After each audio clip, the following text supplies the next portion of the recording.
The broadcast is now starting. All attendees are in listen-only mode. Good afternoon, everyone. Thank you for joining us today. I'd like to welcome all of you to the Dibble Institute's second Wednesday webinar titled The Impact of MindMatters, Results from the University of Louisville's Pilot Study by Dr. Becky Antle. My name is Rachel, and I'll be hosting today's webinar. And behind the scenes is the wonderful Kathy, who helps to keep all of this running for us.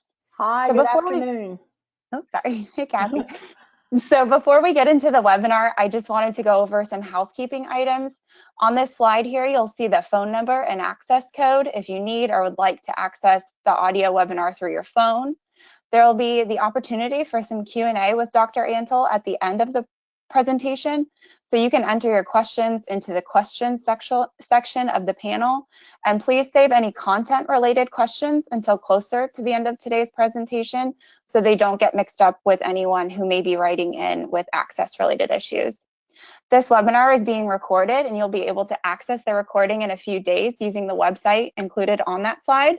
And before we start our webinar, I wanted to present some background information on the Dibble Institute.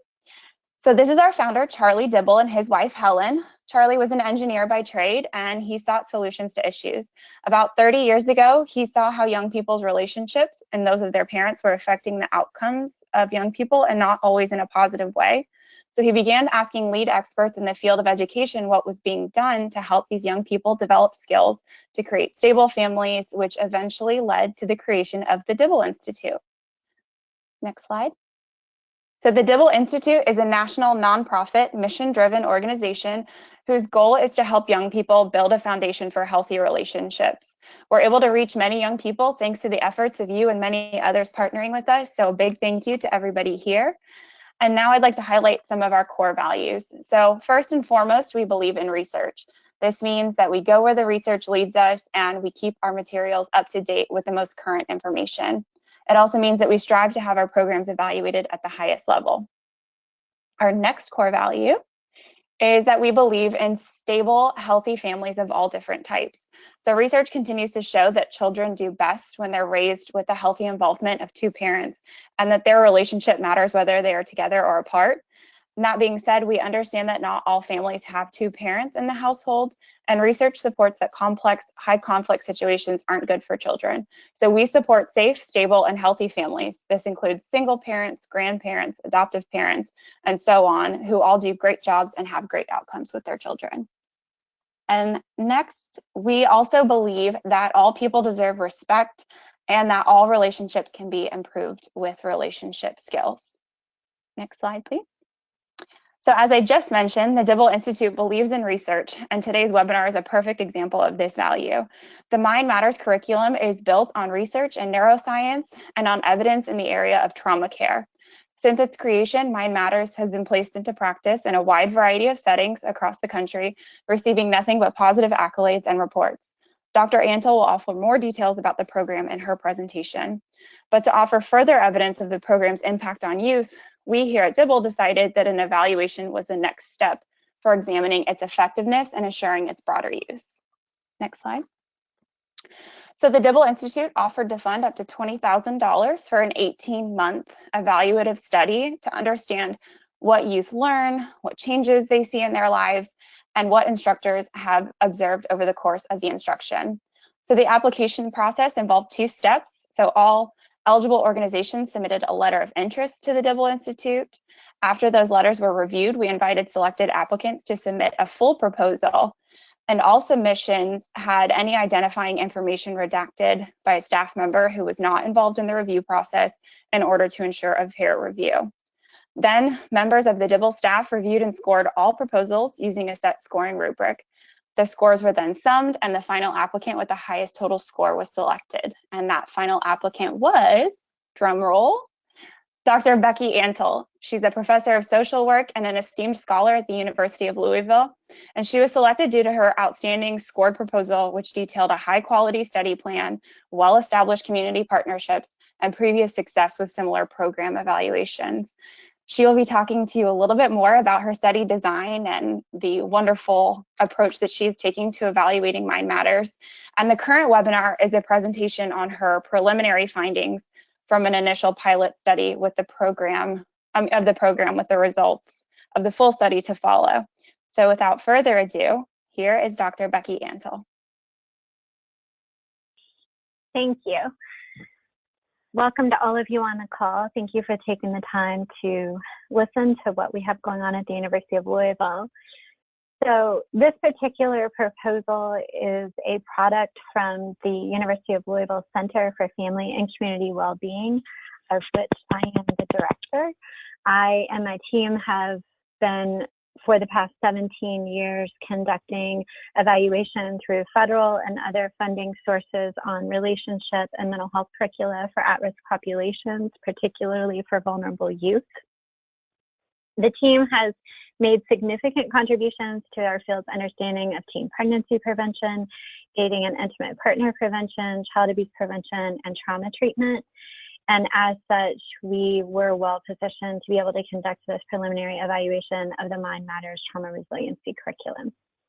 Next slide. I will start by giving you an overview of the project that we proposed, and then I'm going to move into sharing details of both implementation and outcome data that we have now in a preliminary stage. Next slide. Before I tell you about the evaluation, I'm going to tell you a little bit more about what we're actually evaluating. So I know many of you are familiar with MindMatters, but for those who aren't, I wanted to give a little bit of context on the curriculum itself. So MindMatters is a program on overcoming adversity and building resilience. It is, as was mentioned, an evidence-informed curriculum for those who have experienced trauma or adversity with two primary goals.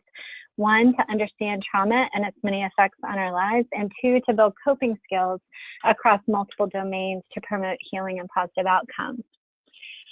Those coping skills are divided into 6 separate categories. The first are self-soothing skills, and these include skills like breathing techniques, vagus nerve activities, mindfulness activities, and others.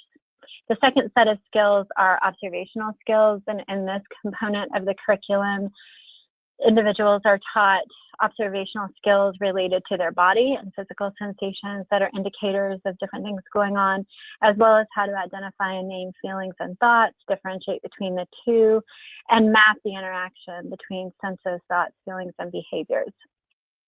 In the third set of skills, participants are engaged around relationship skills, and these include completing a support map, in which they identify key supporters in their lives, and then also building relationship skills through a loving kindness practice and empathic listening exercise and others. Next slide. The next set of skills are related to really developing a deeper understanding of what we mean by the hijacked brain. And so in this module, participants are given the opportunity to complete the ACEs inventory, of which many of us are familiar, and what they are able to identify the kinds of training and the kinds of trauma that they have experienced, as well as some of the responses that they're currently observing in their own lives. We go into a great bit of detail related to the impact of trauma on various areas of functioning, but importantly give a message of hope and encouragement related to the neuroplasticity of the brain and the opportunity for the brain to grow and develop in more positive directions, so that the trauma that folks have experienced does not have to dictate negative outcomes long term. In the next set of skills, we focus on self-care, and those are areas like music, physical activity, sleep, and an EMDR technique called tapping. And then lastly, we finish with intentionality skills, in which participants are asked to develop a roadmap with goals and core values to guide them, as well as a plan for continued use of the skills they learn in the curriculum. This is an important piece, as it helps to offset what we know about victims of trauma and the foreshortened future, sense of future that they often experience. Next slide.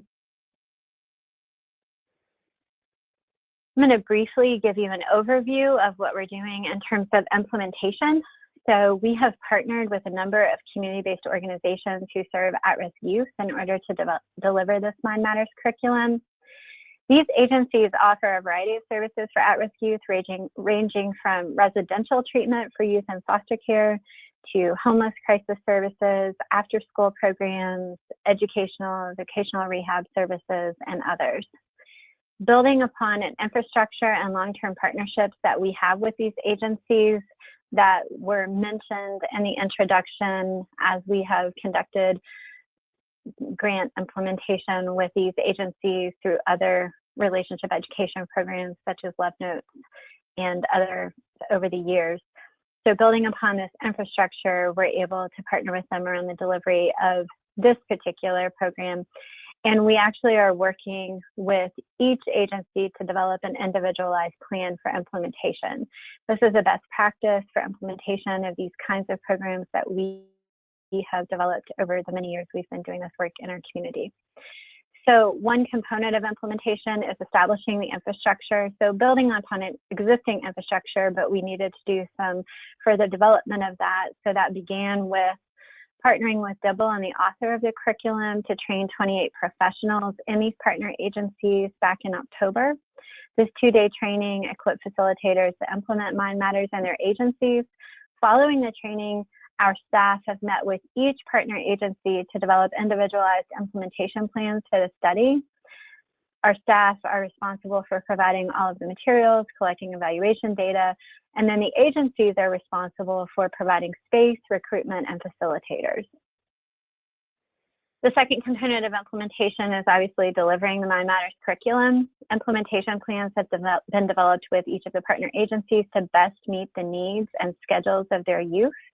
Youth in the experimental group receive the 12 modules of the MindMatters curriculum, while those in the control group receive treatment as usual in the partner agency and complete the evaluation surveys while they're in the control group. Once those in the control group have completed the entire round of surveys, they are eligible to participate in the MindMatters program without completion of the evaluation surveys, and they're placed in a separate cohort, thus constituting a waiting list control group. Those who participate or complete the surveys receive incentives such as gift cards and curriculum-related swag. Gift cards and swag are individualized by site, so there are certain restrictions on the kinds of incentives participants can receive based on the limitations of the site. So for example, in residential treatment of youth in foster care, there are certain safety restrictions and scheduling restrictions that necessitate individualized approaches to those incentives. The last component of implementation is obviously conducting the evaluation. And so youth in each cohort, and those cohorts may be a cottage in a residential treatment setting, a training class at a career center, etc., are randomized to the experimental or the control group. Youth in both groups complete surveys at 4 points in time, baseline, endpoint of the intervention, 3 and 6 months post. And surveys are a compilation of standardized scales on multiple trauma, mental health, and relationship outcomes, as well as direct evaluation of MindMatters, including satisfaction, knowledge, and skills gained. Our staff collect all of the training and outcome data, while the process evaluation is a self-evaluation of the components of Fidelity by facilitators at the agency. Next slide. So just to give you more details on the evaluation itself, we began with, as I said, this was a randomized controlled trial to study the impact of the MindMatters curriculum on high-risk youth. Approximately 200 youth in the partner agencies will be randomized to the experimental or control groups over the 12-month study period, and data on trauma, mental health, and relationship outcomes are being collected at those 4 points in time.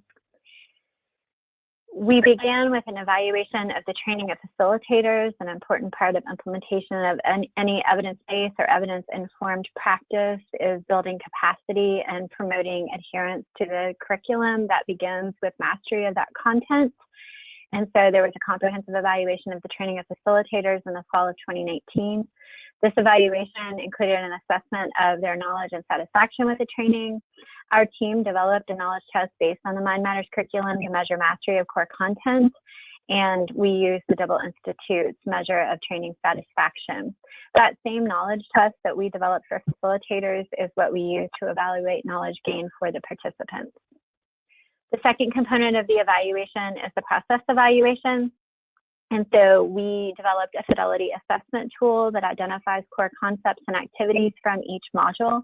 I'll give you more detail on what we mean by that, but this is a process that we have utilized in our evaluation of relationship and other psychoeducational programs and grant-related research over the past decade and a half.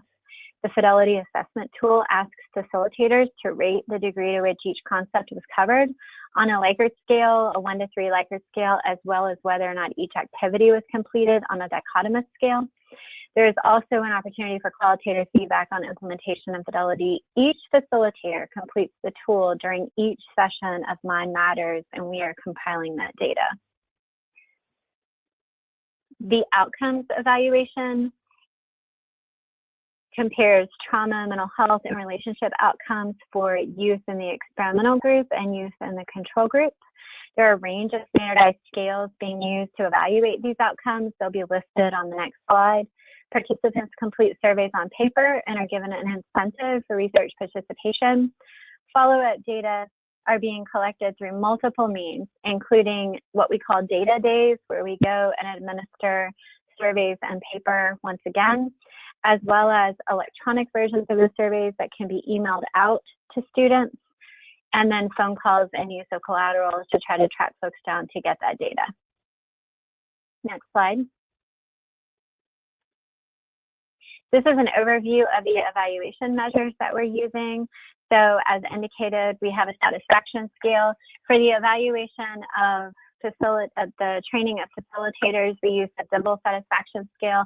For the evaluation of the actual MindMatters implementation, the program evaluation for our youth, we have a training satisfaction scale that we have developed and used in a number of projects that we're utilizing there. Learning, as I mentioned, we developed our own knowledge test. For skill acquisition, we're interested in the extent to which youth are able to master core skills from the curriculum, as this is a very skills-based curriculum, as I indicated in my overview in the beginning. We developed what we call a behavioral anchor scale, where we list certain behaviors or skills that participants in a program are to master and ask people to rate their competency in those skills at the beginning and after a curriculum is delivered, and then at follow-up once they've had more time to practice and implement in the real world.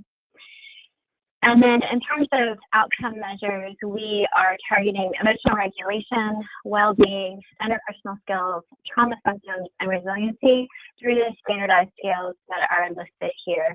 Each of these scales has been validated for target populations and have good psychometric properties in terms of reliability and validity.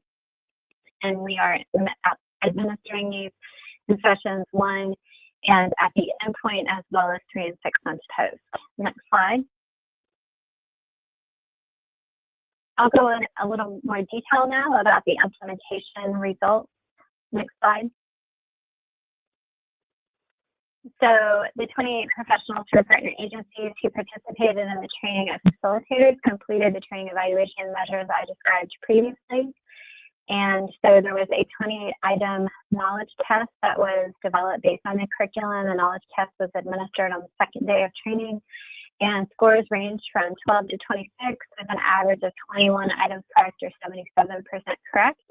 The distribution of scores on high and low scoring items are reported on subsequent slides. Participants completed a 21-item satisfaction scale, asking them to rate their satisfaction with the trainer and various components of the training. The average satisfaction score was 95 out of a possible score of 105 and ranged from 76 to 105. One of the other interesting pieces of data that was collected during the training of facilitators was that participants completed the ACEs inventory themselves. So these were the facilitators who were participating in a training on how to facilitate the program, but in doing so were asked to participate in many of the activities the youth would be participating in, and that included completing the ACEs inventory. Interestingly, scores range from 0 to 10, with the most frequently reported ACE score being a 4. Most individuals reported moderate to high ACE scores. This finding highlights the importance of attending to the needs of facilitators and potential issues of secondary and vicarious trauma in this work. I'll talk a little bit more about this later, but certainly much of the qualitative feedback that we got is that participants, when the facilitators were serving as participants in this training, they found many of the topics difficult themselves because of their own histories and many of the skills to be useful in managing some of their own responses. Next slide. This is just a snapshot of that preliminary data showing you the distribution of satisfaction and knowledge scores. Next slide. And this gives you an idea of the areas of greatest competence from the training based on those evaluation instruments. So very high levels of mastery on core skills. So 100% mastery on skills like active listening, making space, and SMART goals. Close to 98% mastery on things like the peripheral vision technique, 5, 4, 3, 2, 1, and mapping. And then 94% on ACEs information, tapping, sleep and exercise, and the loving kindness activity. These are just the highest categories of competence. Most areas ranged from 50 to 80% competence that are not included in this summary. Next slide. So the two agencies with which we have started are Maryhurst and Kentucky Youth Career Center. I share that because they're very different settings, and I think it's important to highlight the potential to implement MindMatters in these different treatment settings. So as I said, we met with each agency to develop individualized implementation plans, and these included identifying the target audience, so which use within their agency would be appropriate for this particular project, recruitment strategies, timing of classes, space and other supports, incentive preferences, facilitators, and any other needed implementation supports. The first two partner agencies to begin implementation are summarized below. Additional implementation meetings have been completed with YMCA Safe Place, which is a homeless shelter for youth, and Family Scholar House, which is a residential setting for young mothers and their children or youth who are in college. I'm going to focus on the agencies listed below as they are well into implementation and nearing the completion of their first cohort of classes. So Maryhurst is a residential treatment setting for adolescent girls who are in foster care. They have 4 cohorts running simultaneously from January through March. These 4 cohorts represent different cottages or treatment programs at their agency. Each cohort has an experimental and a control group of 9 to 15 youth who are evenly split between the two.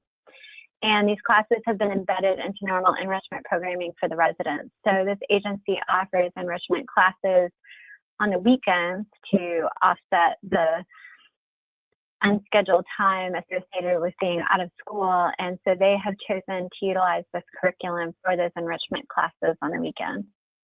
At Kentucky Youth Career Center, this is a community-based agency that provides educational and career training and services for youth who have dropped out of high school. They have 6 cohorts planned from January to June. Each cohort is evenly divided between experimental and control groups, and then classes are offered as part of the educational and vocational training opportunities for all clients of KYCC. And so their youth are accustomed to being offered a wide variety of classes that they can take advantage of on different topics. And this is now one of their standard offerings. This has been a very successful partner for us in the past in implementation of other Dibble programs such as Love Notes. Next slide. This gives you an idea of our growing sample. So we actually began implementation in January and will continue to do so through June. So since January, KYCC has had 13 participants, 9 in the experimental and 4 in the control group. Maryhurst has had 73 participants, 35 in the experimental and 38 in the control group, for a total of 86 participants in the study thus far. So 48 in the experimental and 42 in the control group. So we are definitely on track to meet our target sample size of 200 by the end of the funding period. Next slide. I wanted to give you a little bit more detail and understanding of what we're doing in terms of the Fidelity process, because I think this is an important part of the evaluation. As I mentioned, over the years, we've done quite a bit of work around developing Fidelity evaluation tools for other relationship or psychoeducational programs upon which we have conducted research. And this is the approach that we have adopted over those many years of practice.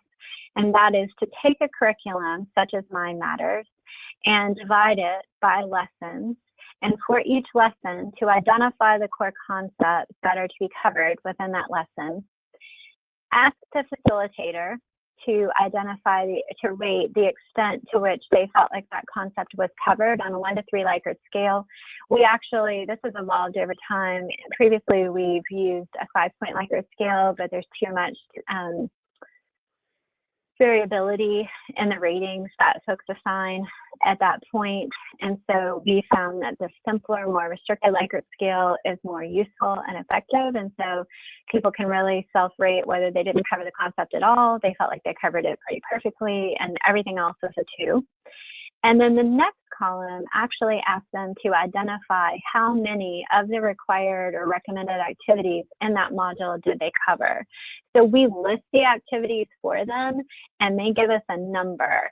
So in module 1, self-soothing, there are 4 activities: focused breathing, peripheral vision, 5, 4, 3, 2, 1, and a discussion of coloring. And we ask them to identify what number out of 4 they actually completed when they covered that lesson. And then out to the side, we ask them to provide any comments, and that's their opportunity to provide explanation as to why maybe they didn't do certain activities or why they rated something in terms of a percentage of coverage, etc. So we do this for all 12 modules of the MindMatters curriculum. Those facilitators rate themselves.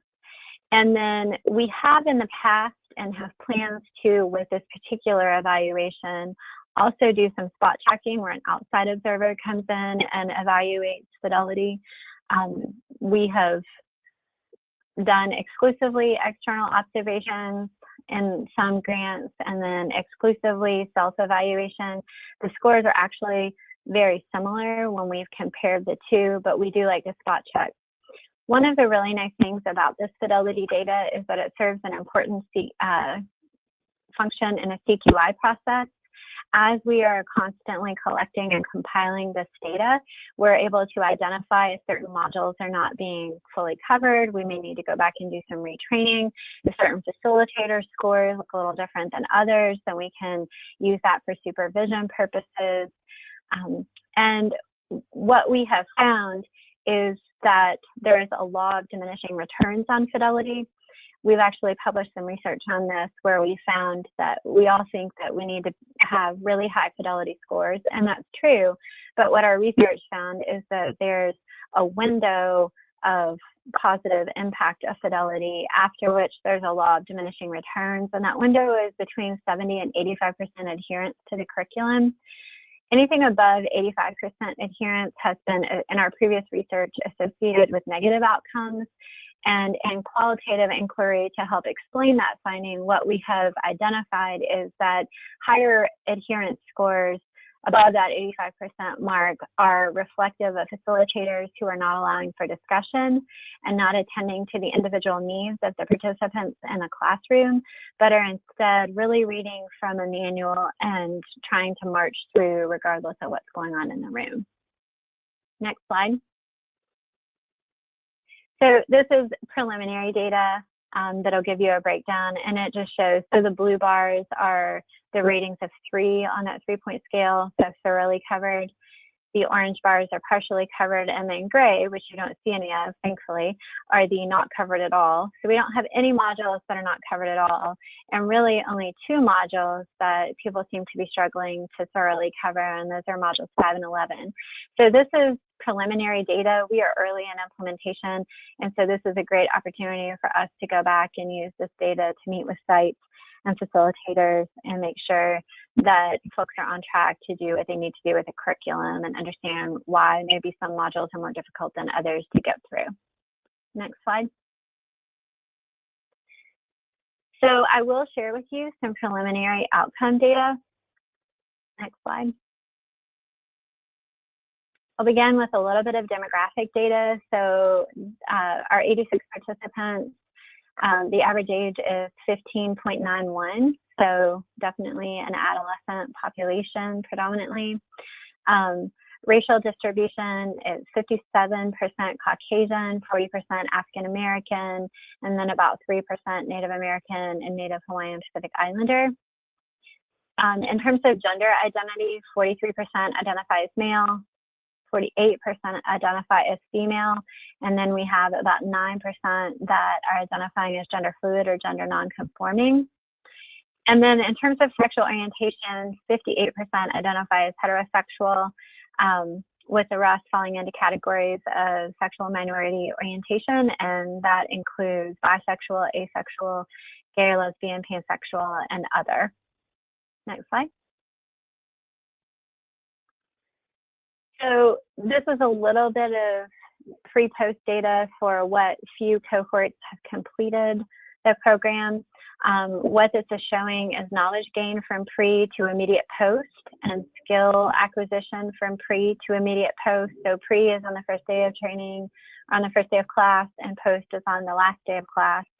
The knowledge gain is measured by that same knowledge test that the facilitators took during the training of facilitators. And so it's that 28-item multiple choice test. And on that test, scores started at about 11 out of 28, and at the post-test were 16 out of 28. So that is a statistically significant improvement in knowledge from pre to post. Just as a caveat to that, many of the youth in our program have learning difficulties, and so you may look at that and question whether 16 out of 28 is an adequate level of mastery of the content, but we do have to take into consideration the impact of those learning difficulties or differences that may be impacting scores. Under skill acquisition, what we've done is taken the coping skills that are taught in the curriculum and asked people to rate on a 5-point scale the extent to which they feel competent and confident in utilizing those skills. The white bars are the pre-test scores and the blue bars are the post-test scores. All of those scores are moving in the right direction, meaning they've all increased from pre to post. This graph actually only represents the skills where there was a statistically significant increase from pre to post. There were about 6 or 7 other skills that did not show a statistically significant increase yet, which may be as much due to the small sample size as anything, but this is showing that the vast majority of the skills are showing that improvement from pre to post. So our greatest gains are in things like breathing techniques and peripheral vision techniques, body scans, and so on. So you can see from this chart that there are significant improvements in those ratings of competence from pre to post. Next slide. So we're obviously all interested in what the ACE scores look like for this particular study. This curriculum is designed to be used with participants who have experienced those adverse childhood experiences. And so we have given you the sample distribution on the left and the national distribution of ACE scores on the right, just to put this in context. So when we wrote this grant proposal, we knew we would be able to get to a population of youth with a significant history of trauma because of who our partner agencies are and the youth that they serve and our experience with those youth through previous projects. We had not previously administered ACEs inventories to the youth in these agencies. We just knew they had high levels of trauma through, as I said, our other relationship education programs and also our work with the public child welfare system. However, as this slide shows, these are the ACE total scores. So it's a score out of 10, as I'm sure everyone on the call knows. And what this is showing is that there is a very significant proportion of the sample with ACE scores in what is considered the highest risk category. So most of the research to date has suggested that there is increasing risk of negative outcomes with each tick up in your ACE score from 0 to 1, 1 to 2, 2 to 3. But at the cutoff of 4, anything that's 4 or higher is considered to and has been found to be associated with very negative outcomes across multiple domains. And so when you look at the national distribution of ACE scores on the right, what you see is about 36% of the population has an ACE score of 0, which is great. 26% has an ACE score of 1. 16% has an ACE score of 2, about 10% has an ACE score of 3, and only 12.5% has an ACE score of 4 or more. When you look at our data, what you see is that 70% of our sample has an ACE score of 4 or higher. So that's 70% with a score of 4 or higher compared to the national distribution, which suggests that it's 12.5% who have a score of 4 or higher. So we are working with a particularly high-risk population. So what we find in terms of the impact of MindMatters will be particularly important because this is a very vulnerable and hard to treat population. Next slide. Here we've broken this down by the specific ACE, and what this shows on the right, again, is the national prevalence of ACEs by type. So under the abuse and neglect category, there are 5 abuse and neglect ACEs and 5 household challenge challenges ACEs.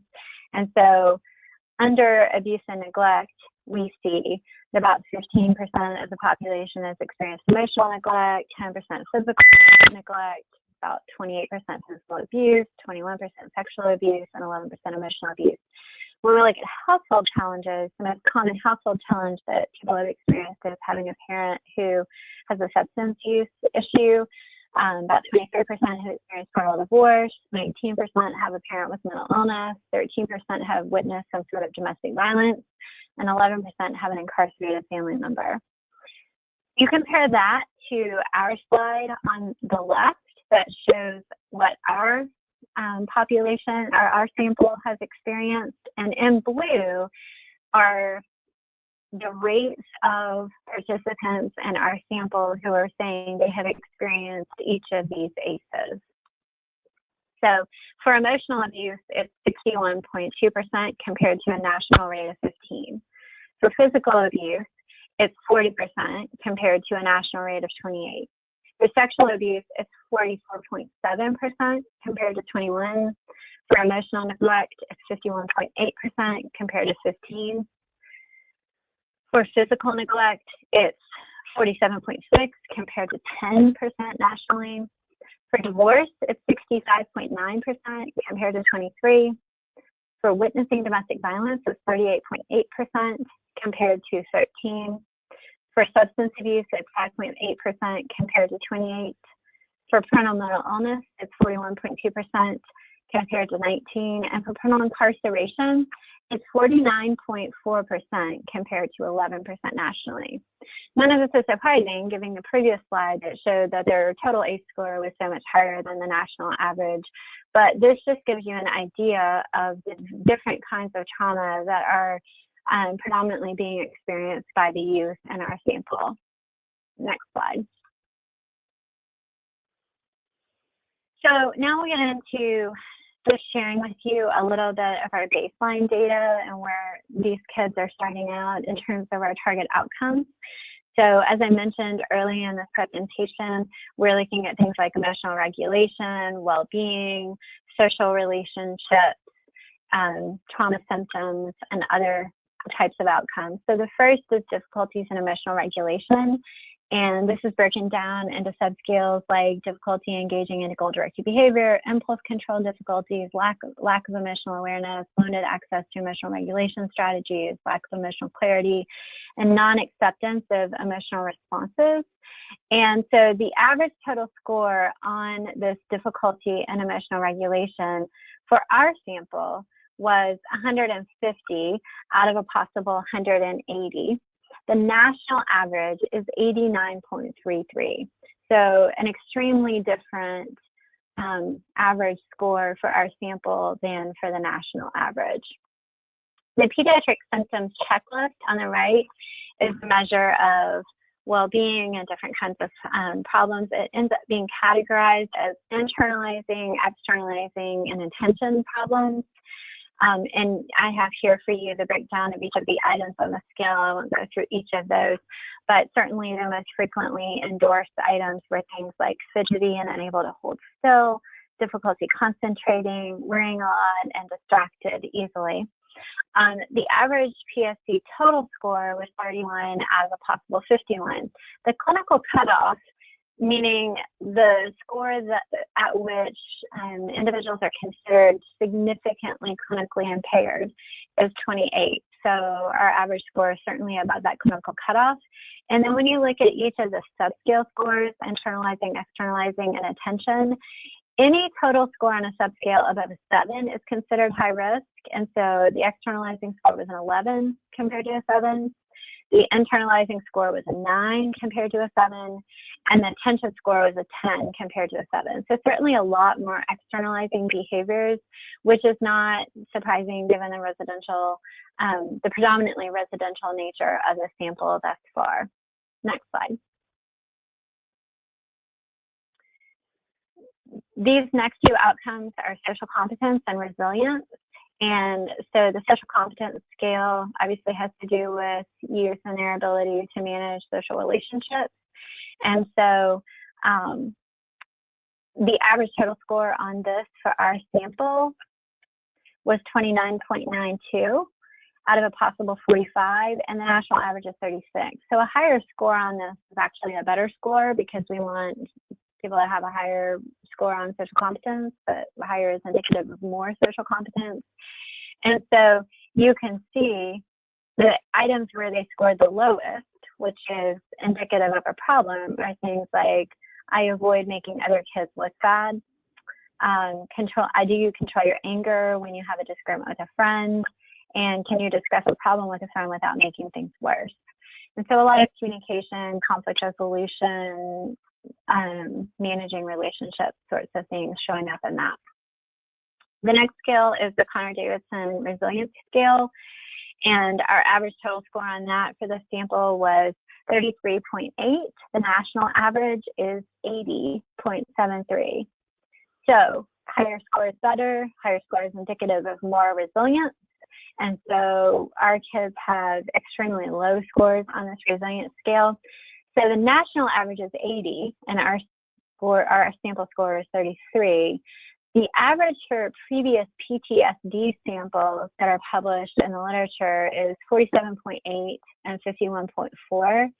And so even compared to other studies on PTSD samples, our scores are extremely low. Next slide. And so these findings are not surprising. That is that our kids have high levels of PTSD symptoms. And so we use the UCLA PTSD checklist, and it's broken down into 3 subscales: re-experiencing symptoms, avoidance symptoms, and arousal symptoms. The most common symptoms reported are avoidance symptoms. The average score on this scale is 48.54 out of 85, and the national average is 26.92. So close to double the national average in terms of PTSD symptomatology. Next slide. So we did get a little bit of feedback from the field. We had asked the field to provide us with some quotes on what they'd noticed about how the kids were doing. So from Mary Hurst, what we heard is that for the clients that are engaged in MindMatters, they're utilizing the learned coping skills in their individualized treatments and on the floor. I've heard kids shouting their 5, 4, 3, 2, 1 observations from across the hallway and giggling while comparing. Others from KYCC have said they seem to get and appreciate the concept of waiting, and they really responded to the music and rhythm session. I had one person ask me to play a video. One woman read a poem she wrote by herself. This was definitely a high point, and they really appeared to enjoy developing their code and shield of honor. So those were some of the qualitative pieces of feedback we've gotten preliminarily from the settings. Next slide. So to wrap this up, next slide. our conclusions across the 3 areas. In terms of building capacity, what we found is that the training of facilitators was an effective approach to promote knowledge and skills for facilitation of the curriculum, as evidenced by both the knowledge test scores and the Fidelity scores for adherence to the curriculum. There is a need to address secondary and vicarious trauma facilitators as they reported high ACE scores of their own, and I'll talk about that again in a moment. In terms of the population description, what we learned is that the sample has significantly higher levels of trauma and impairment than the national average. They reported significantly more impairment in social competence, resilience, emotional regulation, and overall behaviors. The average number of ACEs was 4.9, placing them in the highest category of risk for long-term outcomes, and subsequently they also reported significantly higher numbers of PTSD symptoms than the national average. And then in terms of preliminary outcomes, what we found, the preliminary analysis shows statistically significant improvement in knowledge from pre to post, and participants develop better knowledge and skills for coping with trauma and adversity. And then, as I just shared, partners report youth using the skills in daily life and residential treatment, and also giving very positive feedback on the impact and potential use of other skills in our other settings. Next slide. In terms of future implications, I've broken these down into trauma-centered practice, trauma-focused research, and trauma-informed organizations. For trauma-centered practice, what we are suggesting is trauma such as that experienced by the youth in the study has significantly long-term effects on multiple domains of functioning and should be a treatment priority. Preliminary findings suggest this curriculum may be an effective strategy to promote knowledge and skills for coping with trauma. This program may be incorporated into a variety of treatment settings. So one of the benefits of a study such as this is we have the opportunity to test the effectiveness of the program in multiple settings, so a residential setting, a career and vocational rehab setting, a homeless shelter, and others. And so we'll be able to look at not only the overall effectiveness, but the relative effectiveness, both from a process and an outcomes evaluation standpoint. One of the best practice recommendations is that the program should be embedded into regular programming, and supports such as incentives should be used to promote attendance. In terms of trauma-focused research, given the abundance of research on the impact of ACEs on long-term functioning, research is needed on whether participation in programs such as this can build resiliency skills and different trajectories for high-risk youth. We know that these ACE scores are predictive of very negative potential outcomes for these kids. What we don't know is what can mediate that impact and produce better outcomes, and what those outcomes how those outcomes might look different, and how much of an intervention is needed, how it needs to be delivered, which particular skills from this program are most impactful on producing better outcomes, etc. There are a plethora of research questions in this area that need to be addressed, and this is just a first step. There's also an opportunity to explore secondary or vicarious trauma of staff and the way in which staff trauma histories help or hinder their trauma practice with youth. There's some mixed research findings in the literature on ACE scores or trauma histories, particularly in the child welfare setting, and whether those produce better or worse outcomes for child welfare workers working with youth. There are some important factors that determine whether or not those are positive or negative outcomes, and those need to be explored in this context as well. Trauma-informed organizations. So trauma-informed organizations embed skills from a program like MindMatters into formal programming, but also incorporate them into the therapeutic milieu. So it's not enough to put these kids through these classes. These kinds of skills need to be embedded into the daily work of residential care staff. And then, as I've mentioned, staff and organizations that serve high-risk youth often have significant trauma histories of their own. Organizations need to be mindful of the potential for secondary or vicarious trauma as they work with youth around trauma issues, and provide organizational supports to address these needs. It is not enough to encourage our workers to engage in good self-care. The organization has an ethical responsibility to address this as well. And that brings us to the end. Next slide. Of what we had to share with you today. This is my contact information, as well as the website for our research center through which the study is being run. Thank you so much. Okay, everyone. So before we turn it over to question and answers, first I want to say thank you to Dr. Antle for the really exciting kind of insight into the project and her initial findings on MindMatters. We've included links here to other webinars we've done on the MindMatters program. Should you be interested in learning more, I encourage you to go check those out. And we will now turn it over for questions. So I have some already in the question box. I will jump to those and see what else comes in. So Nicole asks, usually this population of youth has a hard time focusing on taking surveys and exams. What was your response rate for each survey and how complete were the data you received?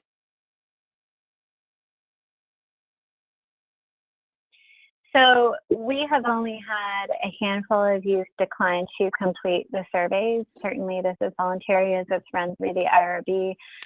We did make some accommodations for youth with intellectual and developmental disabilities. Our residential treatment program where we're delivering MindMatters has a cottage specifically for girls with intellectual and developmental disabilities.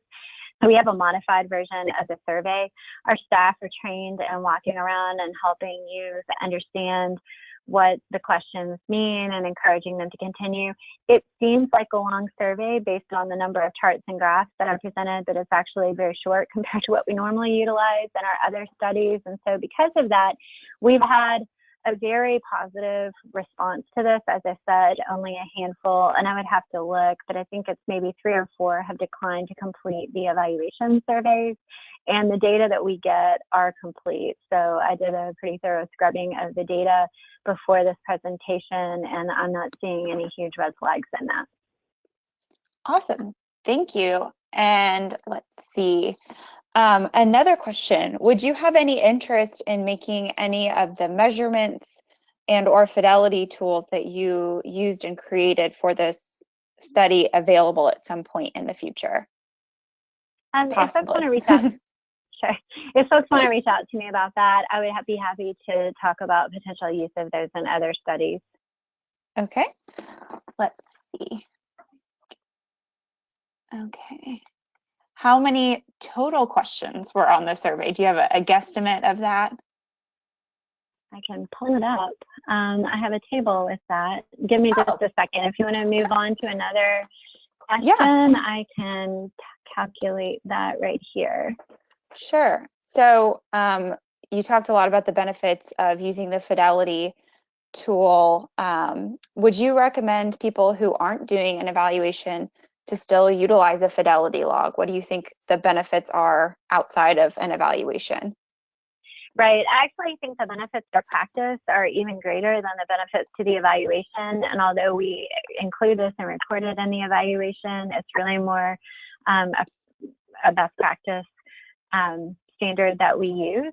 And so, yes, because of what I said about the CQI process. So by using a Fidelity self-assessment, it's accountability for the facilitator when they get to the end of facilitating a particular module. They know how much they did or did not cover, and that may help them sort of with that self-correction function. And so the next time or the next module that they go to present to the youth, they may try to either stick more closely to that, or if they feel like they just tried to do too much the last time, then that's feedback for them.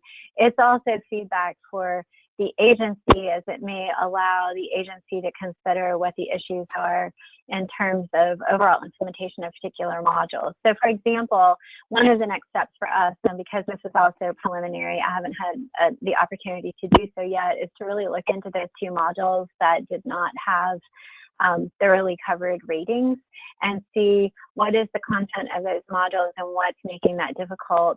So I can look at what is the content of the modules. What is making it difficult is really a discussion with the facilitators, and we consider that to be part of our ongoing supervision of those facilitators. And so we do have, I didn't mention this, but we are doing regular check-ins with the agency to get their feedback to us on what's going well and what's not, and for us to give them feedback on what we're starting to see in this process evaluation data. Awesome, thank you. I know you were answering a question, did you happen to have enough time to figure out the total survey items? I'm doing some really quick mental math. Let's take one more question. Instead of trying to do mental math and talk, I'm going to use a calculator. But go ahead. That sounds good. I always laugh at how hard it all of a sudden becomes to do math when there are other people staring, or I guess on the other end of things. Right. So let's see. I think I'll let you finish that real quick. And then we can go on. We can move on. Okay, I didn't want to mess you up at all. No. So someone asked what the age range was for the sample population that this pilot was conducted with. So it goes down as low as 12 and up as high as 20. So, and our total number of questions was 158. Perfect. Okay, so 158. Let's see. Another one. So you said, oh, sorry. One quick thing, just to put that into context. When we evaluated Love Notes, also with a high-risk population, so it was many of these same partner agencies as well as refugee immigrant youth and inner-city youth, our evaluation surveys had over 350 questions. And so this is a significantly scaled-back version. They can do this survey in about 15 to 20 minutes. So just to put that into context. Oh, wow. Awesome. Okay, thank you. And then, so you've mentioned using Love Notes or having used Love Notes before with these organizations and in this population in the past. How could you see combining Love Notes and MindMatters either together or in a sequence being beneficial to the youth that you're serving? Right. That's an interesting question, as we have a completely different sample that we're not reporting on here, where it's a college sample where we are testing that. Cool. So there is a section on relationship skills in MindMatters, and the skills in that relationship section are empathic listening, which looks like the speaker listener technique in Love Notes, and then the other one where there's a little bit of similarity is that they're asked to not only do a support map, but identify basically a trusted adult. And that is very similar to the trusted adult connection and Love Notes. So there's some consistency there and the opportunity to refer back and forth. So there's a lot of room for additional discussion of relationships beyond what's covered in MindMatters. It really gives them the basics of relationships are important. Make sure you have the right people in your life. When you're in a relationship, it's important to have, good communication skills, and empathy helps build your prefrontal cortex, which may have been impacted by trauma. And that's really the basics of what's covered in MindMatters as far as relationships. And so there is great opportunity to build on that. That could be a jumping off point for a Love Notes kind of curriculum.